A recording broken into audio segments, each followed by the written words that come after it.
Hey guys, and welcome back to my channel, That Aussie Mum. Sue's here. Today, yes, I'm sitting in my car in a car park at the shops because life. So I always wanted this channel to be transparent and real because I feel it's important to be transparent and real, especially I want it to be transparent and real. And this is more like a vloggy type. It's just a life update really. And I know I've done these and I know they're not popular, but I guess it's also something for me to look back on and go, yeah, that was a sucky time. And I'm grateful for the time I've got now because it's been a sucky time. I go back to work on Tuesday. So it's Sunday today. I will be posting this tomorrow, so Monday. So I'll be going back to work on the Tuesday. No students, which is fine. So tomorrow is my last day of holidays. This was my last week just gone, and it's been a hell of a week. It's been a really tough week. So I will rewind and go back to the beginning of the week. So last weekend was the Greater Brisbane 3-day lockdown for the COVID scare that they had up there. And because Daniel was working in Brisbane on one of the days since the 2nd of January, he technically had to lock down for the 3 days, same as Brisbane and Greater Brisbane. And we thought the right thing to do would be for all of us to endure the lockdown. So we did, and it was fine. And we were all fine, and there were no worries. And it was actually quite nice to spend the time at home, just doing things. And that was fine. So Tuesday was the first day of freedom, so to speak. So we did the usual. I went out and did groceries because we needed to do groceries after being locked down for 3 days with 2 hungry growing daughters. And we also went to Fire Brigade, and because we volunteer for the rural Fire Brigade. So we went to Fire Brigade, and Daniel didn't say anything, but he was feeling a little bit unwell. So he kind of kept to himself and did his own thing as the maintenance sort of manager person, equipment manager, and there were a couple of things he had to do himself, so he went off and did his own thing, and I went and did full-on training with everyone else, which was great. But then on the way home he mentioned that the reason he went ahead and did that is he was not feeling well. And I was like, oh, okay, we've just been in a lockdown and that's not good. Middle of the night he ended up with crazy fevers, and we just thought, oh crap, basically. So crazy fevers, swinging within a matter of seconds from scorching hot to freezing cold, really unwell, full body shakes, full body aches as well. And we woke up on Wednesday morning and we went, nah, the right thing to do is go and get tested for the virus because we're good upstanding citizens, and we thought that would be the right thing to do. So off we go on the Wednesday morning to go and have a test, and I have to say that the testing facility was fantastic. The nurses were brilliant. It didn't hurt. It was really uncomfortable. Didn't hurt. It was fine. Went home, self-isolated for the rest of the day as they tell you to do, and we got negative results back that evening. Like, they were really quick. So we would both tested negative for the virus. And we thought, sweet, okay, it must just be the flu or something. I was fine, maybe a slightly sore throat, but that could have been psychosomatic. Like, who knows? Someone else in your family's sick and you go, oh, maybe I am too. Oh no. So Thursday morning, wake up and he is rotten. Like, he is hot cold all over the place, not sleeping, is really bad. And we think, okay, well, we better go to the doctor and just see if it's flu or if it's a cold or what it is and see what we can do about it. So drop him off at the doctor, who needed a phone consult first, mind you. So this is Thursday. And they do blood tests. They can't figure out what it is, and they send the blood tests off for testing. Don't know when we're going to get those blood tests back. At this point, we haven't got those blood tests back. And I go pick him up, and we go home. An hour later, he starts getting these blisters all over his body. Blisters with clear, weepy liquid in it. And I'm talking big blisters, like match head size, massively raised. And we originally thought, oh, maybe it's a tick, because we had been down in the bush on the Monday in the backyard looking for this stray dog that had escaped from somewhere, and we thought it might be down there, which it wasn't. And he thought, well, maybe it's a tick. So we check them all over, and we think, oh, I can't really find an entry site. And these blisters just start popping up everywhere. They're in his hair, they're on his torso, up here, like all around his hairline, on his back. And then the fevers are just going up and down all over the place. He's really struggling to regulate his temperature, really, really unwell. Like, I haven't seen him unwell like that in my, like, ever, that I can think of. Like, really unwell.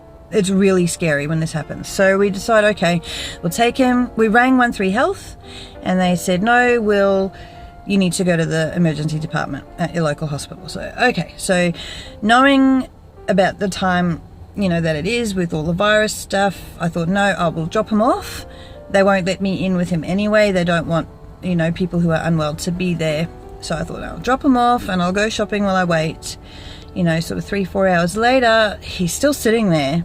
They have kind of looked at him and given him Panadol, but they haven't really done anything. So I was like, okay, well, I'm going to pick up my kids because they were with my mother-in-law, and I'll go home and I'll just wait.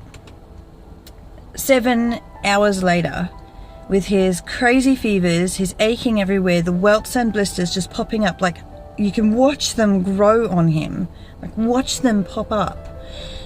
And they've taken bloods, they've swabbed the blister, and they don't know what it is. They think it's some mystery virus that he just needs to bite out. You need to just go home.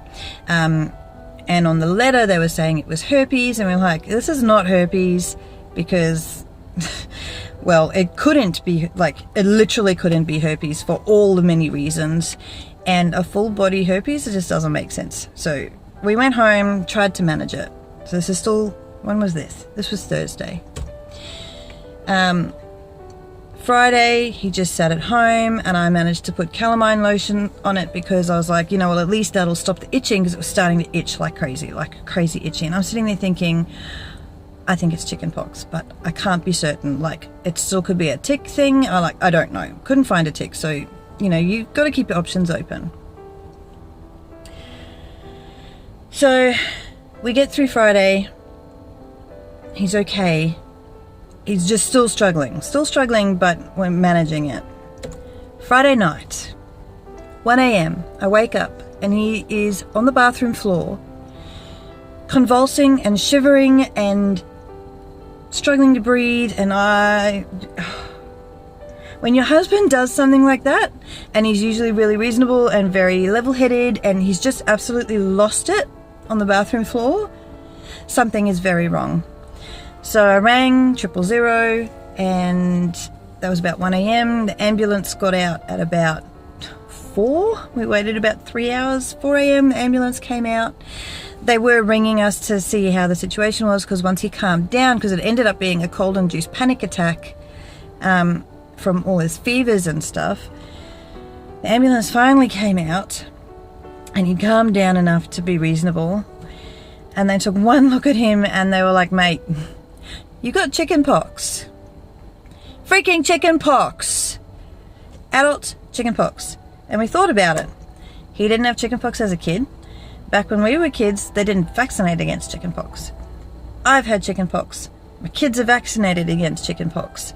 And so we didn't have it, which made sense. And the more we looked at it, and the more the ambos looked at it and looked at pictures, the more we were like, no, this is chickenpox. So, PSA, adult chickenpox sucks for everyone. not just the person who has it. So that's been pretty hectic. I have had minimal sleep this week. I have cried a few times because I'm that tired. And he's struggling with the fact that there's nothing we can really do about it and he has to wait it out, and the itching is driving him insane.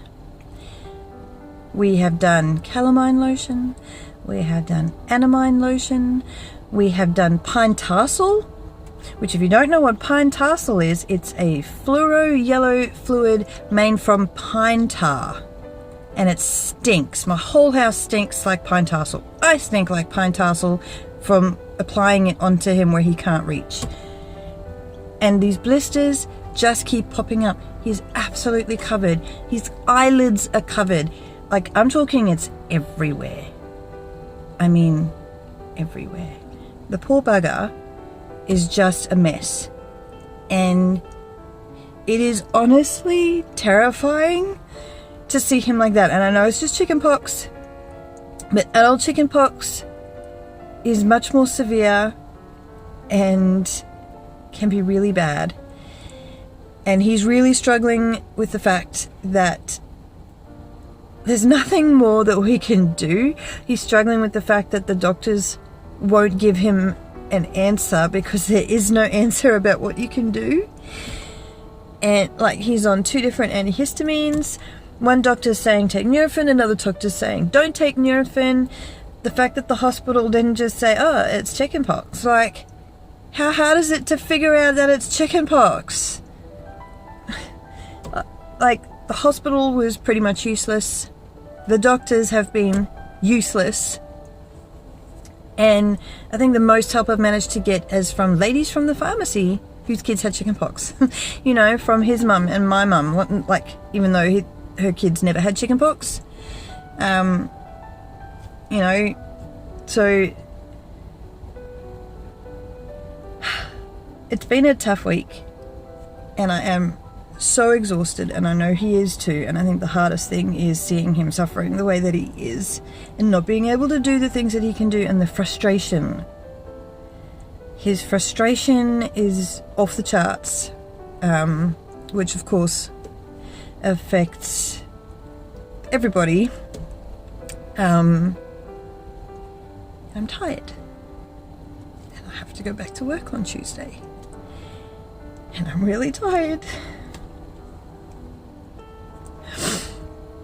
And I know this sounds really selfish and like I'm making it all about me, and it's not all about me. I'm just really tired. And we've got another week of all of these blisters and itchiness and frustration, and I can't even sleep in the same room as him at the moment. And I don't know what to do to help him more, because I've done everything I can and there's nothing more I can do to help him.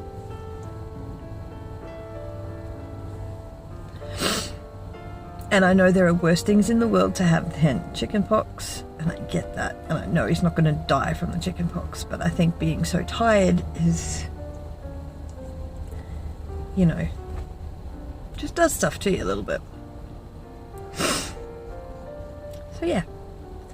That's what's been going on in our house in the last week. My house is trashed. I've had no time to do any housework. I've had barely any time to spend time with my kids because I got to look after him and help him and go to the shops, which I am now, to get more calamine lotion, because we're literally using a bottle a day to try and keep his itchies under control. So yeah, honest and real, that's what's going on, and I hope it ends soon, because don't know if I can keep it up. Yeah. If you made it this far, well done. I applaud you, and I really appreciate you watching someone else's life struggles, as little as they may be. a struggle is still a struggle to the person who's having it. So yeah, if anyone does have suggestions on how else I can deal with the itchiness for him and make him more comfortable, that'd be great, because I'm out of ideas. I've tried everything that the internet has to offer. Yeah. So I'm going to leave it at that. I'm going to go get this calamine lotion and more Panadol for him, and maybe a treat for my kids, because they've kind of been ignored for the last week as we try and deal with this, which again is another guilt factor, isn't it? Like, every mum has guilt factors, right? And that's just another one to add to the pile. Yeah. So in saying that, I guess I'll see you in my next video. The video that's coming up after this one is a storage cupboard clean out, which I did before all of this happened. I actually did it during our lockdown stage last weekend because I had so much time on my hands. So at least that's sorted. So that's coming up on Saturday, 7 a.m. Queensland time. And yeah, anything else that you want to see, let me know in the comments down below. That'd be great. Like, subscribe, ring the bell, you know the deal. And pray for us and we survive these adult chicken pox. See ya.